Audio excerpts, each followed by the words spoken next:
बिस्मिल्लाहिर्रहमानिर्रहीम। Programme inside the news और मैं हूं डॉक्टर सना गौरी। जो कुछ दिनों में पाकिस्तान में हुआ वो नहायत गैर मामूली था।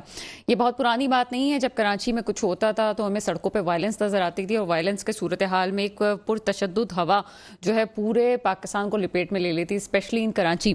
और वही कुछ हुआ, एक पॉलिटिकल पार्टी के साथ उसके रहनुमा को गिरफ्तार किया जाता है। उसके बाद चाहे वो ठीक हुआ गलत हुआ उसके हम बाद में रोशनी डालेंगे, लेकिन जो आवाम का रद्दो अमल आया उसमें किस तरह से जो ये PTI है उसको ख़त्म कैसे कर सकेगी, उसको अंडू कैसे करेगी, ये एक सूरत हाल अभी बाकी है। अच्छी बात ये हुई है, कल प्रोग्राम में हमने पहले प्रेडिक्शन कर दी थी और जिस तरह से जो केसेस के ऊंच नीच थी उसमें हमें साफ नज़र आ रहा था कि केस बनता नहीं है। क्यों नहीं बनता? बनता ज़रूर होगा, लेकिन इस वक्त पहले इंक्वायरी की पूरी सूरत हाल अभी ख़त्म नहीं हुई थी। इंक्वायरी के बाद इन्वेस्टिगेशन के मामले में नोटिस दिया जाता है और नोटिस वाले मामले के बाद गिरफ्तारी का अमल आता है, उसकी भी कुछ शराइत मौजूद है। लेकिन ऐसा कुछ हुआ नहीं था। इंक्वायरी की स्टेज में ही नोटिस जारी किए गए। बकौल जो उनका स्टेटमेंट आया है नैब का, उसके मुताबिक उन्होंने 15 नोटिस जारी किए थे, लेकिन कहीं पे भी इंक्वायरी कंप्लीट हो गई ये बात अभी सामने नहीं थी।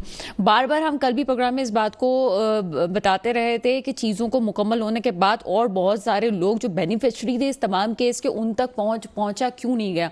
यकीनन ये आप भी जानते हैं, बहुत से लोग इस बात से वाकिफ हैं कि अगर अल-कादर ट्रस्ट का नाम लिया गया तो वो लोग जो कि इमरान खान साहब के साथ थे, नहीं थे, दूसरी पार्टी से ताल्लुक़ रखते थे, तमाम लोग वो लोग हैं जो कि इस केस के बेनिफिशरी हैं। और वो लोग जो कि इमरान खान साहब को फंसाने में उनका बहुत बड़ा हाथ है, शहजाद अकबर साहब वो भी इसके बहुत बड़े बेनिफिशरी थे। हालांकि इस मामले को जब अल-कादर ट्रस्ट का मामला सामने लाया गया तो खुद PTI के बहुत से कारकुनान ने इसकी शदीद मुखालफत भी की थी, लेकिन हुआ कुछ यूँ के तमाम ही लोग जिनके हिस्से में दौलत आ रही थी वो उस वक्त खामोश तमाशाई बने रहे और मामला लगता ऐसा गया कि इमरान खान साहब को फंसा दिया गया। अब उस फंसाने में ये बात ज़रूर है कि जिसके लिए भी रकम ली गई पाकिस्तान में थी और एक ट्रस्ट के हवाले से ली गई। ये बहस बहरहाल अलग है कि अल-कादर ट्रस्ट को क्यों किया गया, उसके बेनिफिशरी कौन थे, उसको जो है वो बोर्ड ऑफ ट्रस्टीज़ में कौन आए, बाबर अवान थे या फिर जुल्फी बुखारी थे, उसके बाद कौन आए, ये एक अलग बहस है। अभी जो डेवलपमेंट हुई है यकीनन ये खुशी की बात थी कि अगर किसी को गलत तरीके से अरेस्ट किया गया तो उसको रिलीफ दे दिया गया, लेकिन इस वक्त भी इमरान खान साहब जो हैं वो पुलिस कस्टडी में हैं और पुलिस लाइन गेस्ट हाउस में ही वो इस वक्त मौजूद हैं। कल सुबह 11 बजे इस्लामाबाद हाई कोर्ट में उनकी पेशी होगी और मजीद मामला आगे चलेंगे, लेकिन फिलहाल जो सूरत हाल थी उसको कंट्रोल कर लिया गया है। केस अपनी जगह मौजूद है, आगे क्या डेवलपमेंट होती है ये अभी देखने की बात है। इस तमाम सिनेरियो में जो चीज़ सामने नजर आई वो चाहे वो इस्टेब्लिशमेंट के सामने आई हो, PDM की गवर्नमेंट के सामने आई हो, मुस्लिम लीग नून, कल शहबाज शरीफ साहब का कौम से खिताब था, कल मेरा प्रोग्राम उठा के देख लीजिए। मैंने स्पेशली इस बात को कहा था कि जो कुछ उन्होंने बयान में कहा वो वजीर आजम साहब का खिताब इस वक्त बनता नहीं था, और बनता भी था तो वो वाली बातें नहीं बनती थी जो उस वक्त वजीर आजम को कहनी चाहिए थी। लेकिन बहरहाल अपने तौर से वो चीज़ें बेहतरी की तरफ लेके जाना चाह रहे थे, हो गया। लेकिन फिलहाल जो सूरत हाल हमें नजर आती है, अल-कादर ट्रस्ट का मामला फिर से उसी तरह से आगे लाया जाएगा और आगे देखा जाएगा। PTI की बात की जाए, PTI हमेशा सड़क की पॉलिटिक्स की बात करती थी और सड़क की पॉलिटिक्स में वो किस हद तक आगे ये बहरहाल तमाम लोगों को पता चल गया, चाहे वो एस्टेब्लिशमेंट हो, चाहे वो मुस्लिम लीग नून हो, PDM हो, कोई भी जमातें, उनको पता चल गया कि PTI अपनी सड़क की सियासत में किस हद तक आगे रही है। इसके अलावा अभी बहुत सारे जो अहम कारकुनान हैं जो कि टॉप के लीडरशिप हैं लोगों की, वो अभी भी जेल में हैं। उनके साथ क्या होता है, उनके साथ फैसले क्या होते हैं, वो भी बहुत जल्दी रफा दफा हो जाएगा। जो मैंने पहले भी कहा था कि ये मामला इतनी ज़्यादा जल्दी देर तक नहीं चलने वाले, क्योंकि आप किसी भी तौर से अवाम की ताकत को पीछे नहीं कर सकते। आगे क्या सूरत हाल है उसका जिक्र करना ज़रूरी है। सुप्रीम कोर्ट के मामलात, गिरफ्तारियां अपनी जगह, लेकिन मौजूदा गवर्नमेंट को शायद ये नहीं इल्म कि इकॉनमी कहाँ पे जा रही है। इकॉनमी की सूरत हाल को कंट्रोल करना एक मुस्लिम लीग नून के पास आखिरी और वाहिद हल है कि वो अपनी डूबती सियासत को बचा सकते हैं, और उस डूबती सियासत को बचाने के लिए इसहाक डार साहब अपने तौर से जितनी भी कोशिशें कर सकते हैं वो करें। नई डेवलपमेंट आज की हुई कि इसहाक डार साहब ने IMF और आलमी रेटिंग एजेंसियों को खरी सुना दी है जनाब। और खरी क्यों सुनाई उन्होंने कहा कि पाकिस्तान के खिलाफ जो है वो प्रोपेगेंडा किया जा रहा है। उन्होंने इस बात की भी नवीद दे दी कि आइंदा कुछ बरसों में पाकिस्तान जो है वो G20 ग्रुप में शामिल हो जाएगा। पाकिस्तान दुनिया की 24वीं बड़ी मईशत बनेगा। बिल्कुल बनेगा जनाब। आप अगर अपने बलूचिस्तान के मामलात को ही देख लें तो मईशत बड़ी बनने में कोई ना इनकार करवा सकता है, ना ही G20 वाले मामलात में जो है वो कोई पीछे हटा सकता है। सिर्फ अपने मामलात को हल करने की ज़रूरत है, चाहे वो कोई भी गवर्नमेंट हो, इस्टेब्लिशमेंट का कोई भी फर्द शामिल हो, अगर चीज़ों को बेहतर तरीके से लेके चलेंगे, पाकिस्तान वो मुल्क है जो कि माला माल है हर चीज़ से, सिर्फ अच्छी लीडरशिप की ज़रूरत है। तमाम मौज़ूआत पे बात करेंगे। मेरे साथ मौजूद हैं अदीस सफ़ी साहब, आप तज्जियाकार हैं, और उनके साथ हमारे साथ मौजूद हैं जनाब मुस्तफ़ा अब्दुल्ला बलोच साहब, पीपल्स पार्टी से आपका ताल्लुक है, और साथ साथ अशरफ जब्बार कुरैशी हमें ज्वाइन करेंगे, पीटीआई से आपका ताल्लुक है। अदीब सफ़ी साहब की तरफ हम चलते हैं। अदीब सफ़ी साहब, जो कुछ दिनों में पाकिस्तान में सूरत हाल रही, आपका एक वसी तजर्बा है, क्या समझते हैं, आपका क्या तज्जिया है? बहुत शुक्रिया, आपने माशाल्लाह बड़ा कॉम्प्रिहेंसिव इंट्रोडक्शन दिया, और तमाम तर केसेस जिनको आपने निशानदेही की है वो सब पस मंजर में रखते हुए हमारा जो फोकस है, ये हम जो चीज़ देख रहे हैं, ये जो पिछले 2-3 दिनों में जो हालात रूनमा हुए और अब आगे हम किस तरफ बढ़ रहे हैं। देखिए, 2-3 चीज़ें बड़ी फैक्चुअल हैं जो नाज़रीन को समझिए कि जहाँ तक कि पीटीआई का सवाल है, एज ए तजिया निगार मैं हमेशा कहता रहा हूँ कि बहुत ही नॉन एग्रेसिव एटीट्यूड रखा है इमरान साहब ने थ्रू। अगर आपको याद होगा, जो पहला उन्होंने रैली निकाली थी और जैसे ही उन्होंने इस्लामाबाद पहुँचे और रियलाइज़ किया कि आगे खतरात हैं या आवाम को नुकसान पहुँचेगा, वो वापस हो गए। तो इस तरह के कई वाक़यात आए हर जगह। बेसिक उनकी जो स्ट्रैटेजी और उनकी जो एडवोकेशन रही है वो कि नॉन वायलेंस और पुरअमन एहतजाज करते रहेंगे। अब जब ये यहाँ तक गाड़ी आई और ये जो जैसा कि सुप्रीम कोर्ट ने भी ये फैसला सुना दिया कि ये उनकी जो गिरफ्तारी थी बहुत ही गैर कानूनी थी, तो नेचुरली आप प्रोवोकेशन जब करेंगे तो फॉलोअर्स में जो हर कारकुन, पॉलिटिकल कारकुन जो मुख्तलिफ पार्टीज में है, तो अपने अपने उनके जज्बात होते हैं, अपने अपने उनके तरीक़ाकार होते हैं।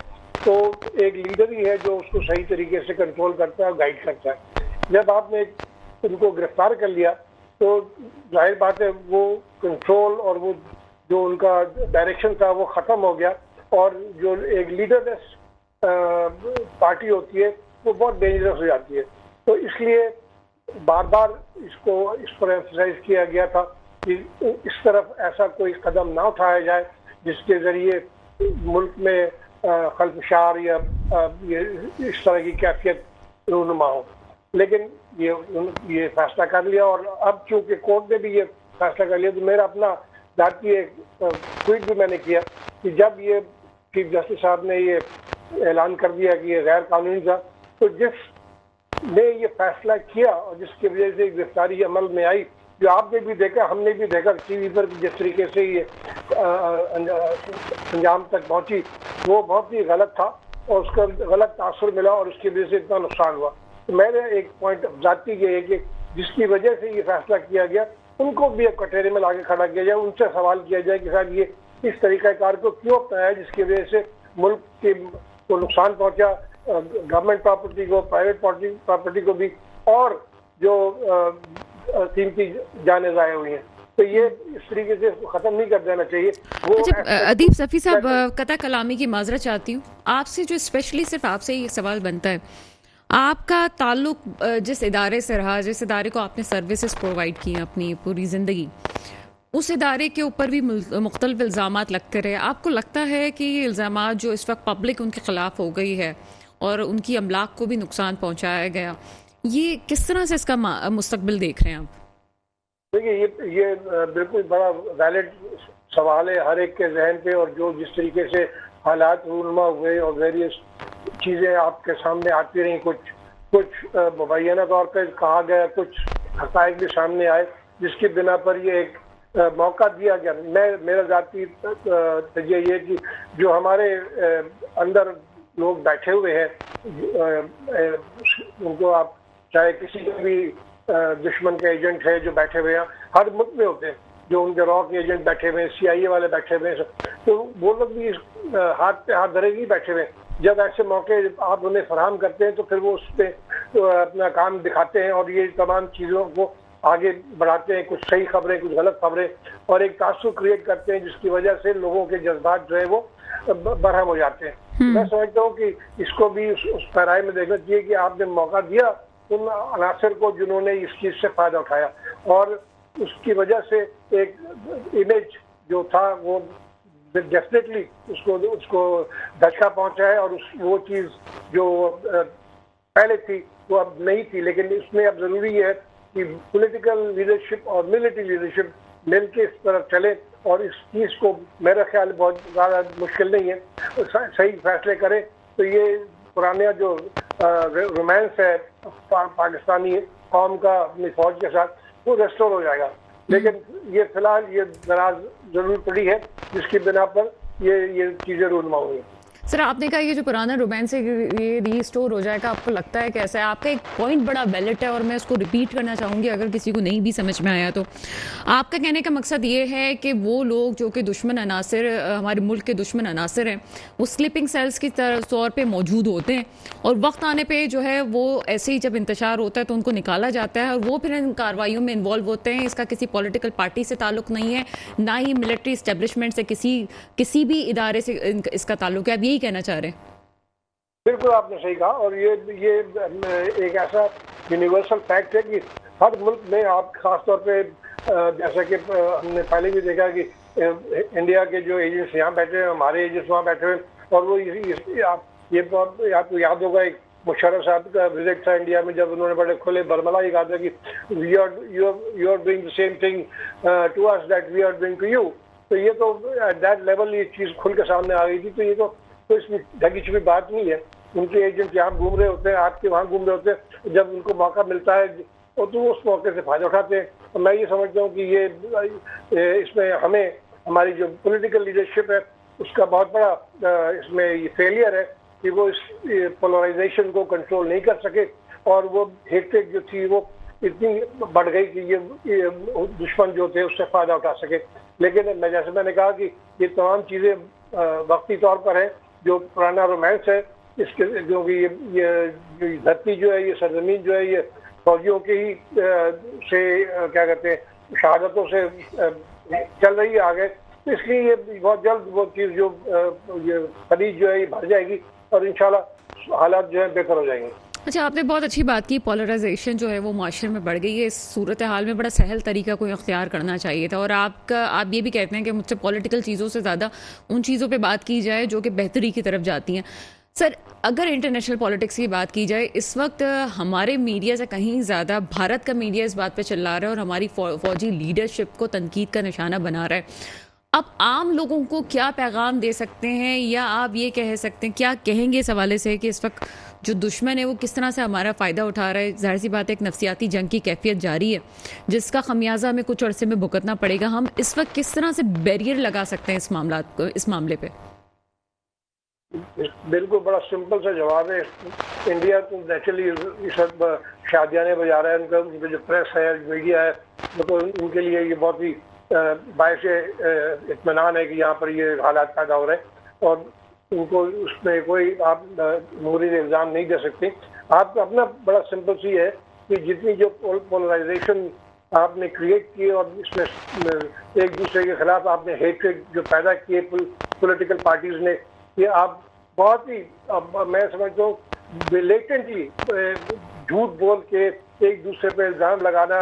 और अभी आप चाहे वो किसी भी पार्टी के लीडर को देख लीजिए जो या पीडीएम के में शामिल है, झूठ पे झूठ बोलते जाते हैं, और उसको बड़े इत्मीनान से वो उस चीज़ को आप हवा देते हैं, उस पोलराइजेशन को, जो कि मुल्क के लिए बहुत ही मुज़र चीज़ है। और इस चीज़ को जितना भी माने आप उसूलों की सियासत करें, तो इश्यूज पर बात करें, बजाय आप उन चीज़ पर लेकर आए जो कि एक्सप्लॉयटेशन हो किसी जज्बात का। उसके ऊपर अगर आप तवज्जो देंगी तो ये चीज़ें जो है बहुत जल्द नॉर्मलाइज हो जाएंगी। चलिए, बहुत शुक्रिया। अदीब सफ़ी साहब हमारे साथ मौजूद थे। जो ऐसे लोग हमारे साथ होते हैं कभी प्रोग्राम में, तो बड़ा एक दुख की कैफियत उस वक्त उन लोगों की तरफ से बहुत ज़्यादा होती है, क्योंकि वो लोग हैं जिन्होंने पाकिस्तान के लिए इस सरजमीन पे लड़ा भी है, इस मुल्क से मोहब्बत भी करते हैं, इस पाकिस्तान को सर्व भी किया है। वो जब ये सूरत हाल देखते हैं तो उनके लिए बड़ी तशवीशनाक है। ये तशवीशनाक सूरत हाल सिर्फ अभी के लिए नहीं है, ये आपके आगे के लिए भी है, आपके मुस्तकबिल के लिए भी। अगर इस वक्त आप लोगों ने इसको कंट्रोल नहीं किया तो आगे बहुत सारी ऐसी चीज़ें हैं जिसको फेस करना मुश्किल हो जाएगा। यहाँ वक्त हुआ एक छोटे से ब्रेक का, ब्रेक के बाद आपके सामने हाजिर होते हैं।